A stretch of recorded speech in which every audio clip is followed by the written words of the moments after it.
अवधूत चिंतन श्री गुरुदेव दत्त स्वामी महाराज की जय.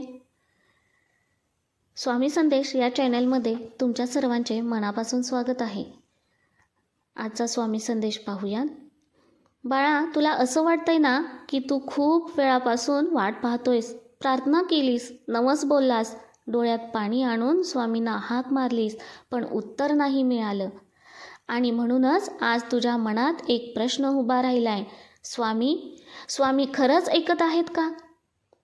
बाळा, स्वामी शांत आहेत हे खरं आहे, पण ते निष्क्रिय नाहीत. समुद्र पाहिलास का तू कधी? वरून तो शांत दिसतो, पण आत खोल लाटा तयार होत असतात. तसंच काहीसं तुझ्या आयुष्यात घडतंय. स्वामी आवाज न करता काम करतात. ते गोंगाट करत नाहीत, ते घोषणाही करत नाहीत. ते योग्य वेळ येईपर्यंत फक्त पाहत राहतात. तुला वाटतं माझ्या अडचणी तशाच आहेत, पण स्वामी म्हणतात, मी आधी तुला त्या अडचणी सहन करण्या इतका मजबूत करतोय. आज जे तुला थांबले पण वाटतंय, ते खरं तर तयारीचा काळ आहे. स्वामींना घाई नसते, कारण त्यांना माहीत असतं अधीरपणे दिलेलं उत्तर तुला तोडून टाकू शकत नाही. आणि म्हणूनच ते शांत राहतात, कारण तुझ्या आयुष्यात जे येणार आहे ती फक्त समस्या सोडवणार नाही, ते तुझी संपूर्ण दिशा बदलणार आहे. आज स्वामी गप्प आहेत म्हणजे ते तुला विसरले नाही आहेत, उलट ते तुझ्या फार फार जवळ आले आहेत. तुझी परीक्षा सुरू आहे आणि स्वामी तुझ्या शेजारी उभे राहून पाहतायत. हा माझ्यावर विश्वास ठेवतो आणि हा खरंच माझ्यावर किती विश्वास ठेवतो ते आज तुला आतून एक गोष्ट खूप टोचते. तू ती कुणाला सांगत नाहीस, पण मनात सतत फिरते. इतकं सगळं करूनही काहीच का बदलत नाही? तू प्रयत्न केलेस, तू सहन केलंस, तू गप्प राहिलास, तू रडलास सुद्धा, एकट्यात कोणालाही न कळता, आणि तरीही स्वामी शांतच आहेत. याच शांततेमुळे तुला वाटायला लागले, कदाचित माझं ऐकलं जात नाही, कदाचित माझ्या प्रार्थना पोचत नाहीत, कदाचित स्वामी माझ्याकडे पाहतही नाहीत. पण बाळा, हीच तुझी सर्वात मोठी चूक आहे. स्वामी शांत असतात कारण ते सगळं पाहत असतात. तुझे बोलत नाहीस तेही ते ऐकतात.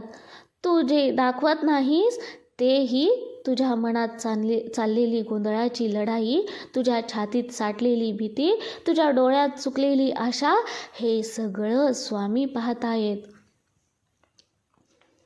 ते थांबलेले नाहीत, ते निष्क्रिय नाहीत, ते हिशेब करतायत, कारण स्वामींना माहीत आहे फक्त तुला दिलासा नको, तुला पूर्ण बदल हवाय. आणि पूर्ण बदल एकदम होत नाही. काही वेळा स्वामी मुद्दाम शांत राहतात, कारण जर त्यांनी लगेच हस्तक्षेप केला तर तू आतून मजबूत होणार नाहीस. आज तुला ज्या गोष्टी सहन कराव्या लागतात त्या तुला त्रास द्यायला नाही आल्या, त्या तुला घडवायला आल्या आहेत. स्वामी आधी परिस्थितीशी बदलत नाहीत, ते आधी तुला बदलतात. कारण जेव्हा तू बदलतोस तेव्हा परिस्थितीला बदलायला भाग पाडतोस. आज तू म्हणतोस, मी एकटाच का लढतोय? पण स्वामी म्हणतात, कारण ही लढाईची जिंकण्याची ताकद तुझ्यात आहे. आज जे तुला थांबवतायत, कारण जे पुढे येणार आहे ते तू आत्ताच हाताळू शकणार नाहीस. तुला वाटतंय सगळं अडकून पडलंय, पण खरं सांगायचं तर सगळं जुळवून ठेवलेलं आहे. योग्य वेळेस, योग्य क्षणी, योग्य पद्धतीने स्वामी शांत आहेत, कारण त्यांचा आवाज परिस्थितीत नाही, तो नियतीत आहे. आणि जेव्हा नियती हलते तेव्हा कुणीही थांबवू शकत नाही. आजचा दिवस तुझ्या संयमाची परीक्षा आहे. उद्या येणारा दिवस तुझ्या आयुष्याची दिशा बदलेल. फक्त तू एकच गोष्ट लक्षात ठेव, स्वामी शांत असले म्हणजे ते दूर नाही आहेत, ते अगदी जवळ आहेत. इतके जवळ की तुझ्या श्वासामधील धडधडही त्यांना ऐकू येते. तुला एक गोष्ट कबूल करावीशी वाटते ना? कधी कधी तुला असं वाटतंय स्वामींनी आत्ताच मदत केली असती तर फार बरं झालं असतं. कारण तू थकलायस. सतत स्वतःला समजावत राहून तू थकलायस. थोडं अजून सहन कर, थोडा वेळ अजून थांब. हे शब्द तूच म्हणतोयस आणि तरीही स्वामी शांतच आहेत. पण बाळा, कधी विचार केलास का, जर स्वामींनी तुझी प्रार्थना त्या क्षणीच ऐकली तर कदाचित तू जे मागतोयस तेच तुझ्या आयुष्याचं सर्वात मोठं नुकसान ठरलं असतं. स्वामी थांबवतात कारण त्यांना पुढचं दिसतं. तुला फक्त आजचं दुःख दिसतं, पण त्यांना उद्याचं संकटही दिसतं. कधी कधी स्वामी तुला जे हवं आहे ते देत नाहीत, कारण तुला जे नको आहे त्यापासून ते तुला वाचवत असतात. आज तुला वाटतं माझ्या हातातून संधी गेली, पण स्वामी म्हणतात ती संधी नव्हती, ती परीक्षा होती. आज तुला वाटतं तो माणूस आयुष्यातून निघून गेला, पण स्वामी म्हणतात तो माणूस राहिला असता तर तू तुटला असतास. स्वामी थांबवतात कारण ते तुला गमावू इच्छित नाहीत. तू जर आत्ता जिंकलास पण आतून कमकुवत राहिलास तर पुढच्या लढाईत तू कोसळशील. म्हणून स्वामी आधी तुझ्या आतली पायाभरणी मजबूत करतात. तुला वाटतं मी इतका शांत कसा राहू, मी इतकं सहन कसं करू? हे सहन करणं तुझी कमजोरी नाही आहे बाळा, ती तुझी तयारी आहे. आज जे लोक तुझ्याकडे दुर्लक्ष करतात ते उद्या तुला समजून घेण्याचा प्रयत्न करतील. आज ज्या दरवाजांवरून तू परत फिरतोयस ते उद्या स्वतः उघडतील. पण त्यासाठी स्वामींची वेळ येऊ दे, कारण स्वामींच्या वेळेत जे घडतं ते फक्त चांगलं असतं, ते तुझ्यासाठी अतिशय योग्य असतं. आज स्वामींनी तुला थांबवलंय म्हणजेच तुझ्या वाटेत काहीतरी मोठं येणार आहे. आणि जे मोठं असतं त्यासाठी मनही मोठं लागतं, संयमही मोठा लागतो आणि विश्वासही मोठाच लागतो. स्वामी तुला हे सगळं देतात, पण अगदी शांतपणे. तुला वाटतंय ना, जर स्वामी काय करत असतील तर मला काहीतरी जाणवायला हवं. पण बाळा, स्वामींचं काम नेहमी वीज चमकावी तसं होत नाही, ते बहुतेक वेळा हळू आवाजात होतं. स्वामी शांत असतात, पण ते तुला एकटं सोडत नाहीत. ते बोलत नसले तरी ते सांगत असतात. कधी अचानक तुझ्या मनात एखादा विचार येतो ज्याचा तू प्रयत्नही केला नव्हतास. कधी एखादं वाक्य, एखादं वचन, एखादी व्यक्ती नेमकी त्या क्षणी समोर येते जेव्हा तू आतून गोंधळलेला असतो. हा योगायोग नाही आहे बाळा, संकेत असतात.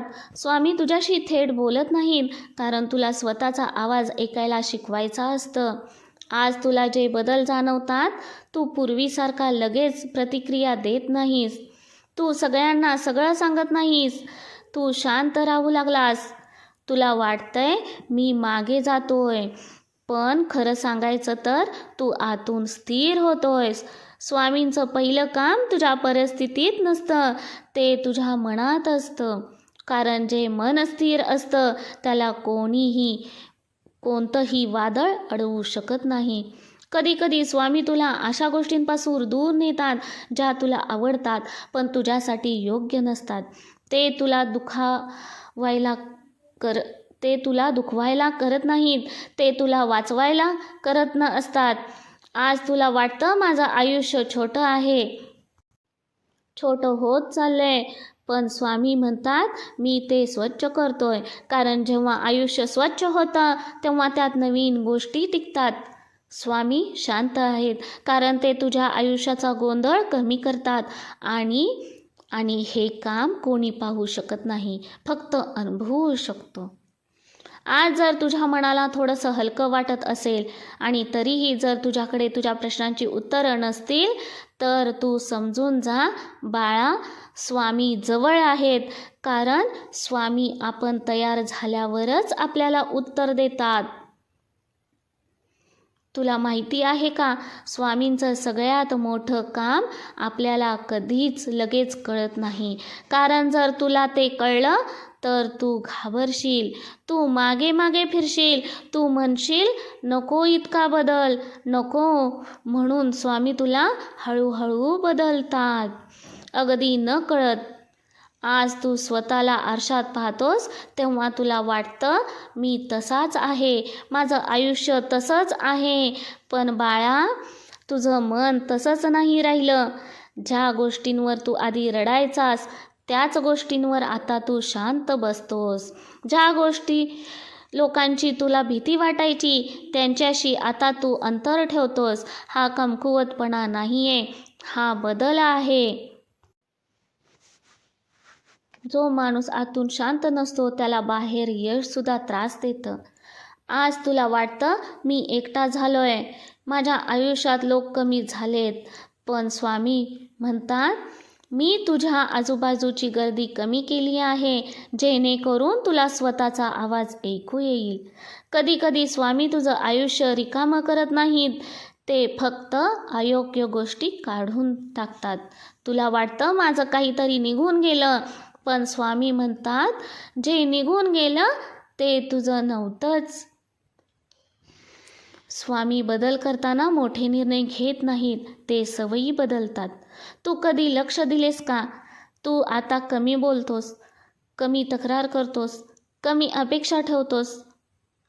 हे सगळं स्वामींचं काम आहे. कारण जो माणूस अपेक्षांवर जगतो तो प्रत्येक वेळी दुखावला जातो आणि स्वामी तुला दुखावलेलं पाहू इच्छित नाहीत, म्हणून ते तुला आतून स्वतंत्र करतात. तुमचा जर स्वामी शक्तीवर विश्वास असेल तर स्वामी संदेश या चॅनेलला सबस्क्राईब करा, लाईक करा आणि कमेंटमध्ये श्री स्वामी समर्थ लिहायला विसरू नका. कारण हा संदेश तुमच्यापर्यंत स्वामींनीच पाठवला आहे. स्वामींच्या इच्छेशिवाय काहीही होणं शक्य नाही. श्री स्वामी समर्थ.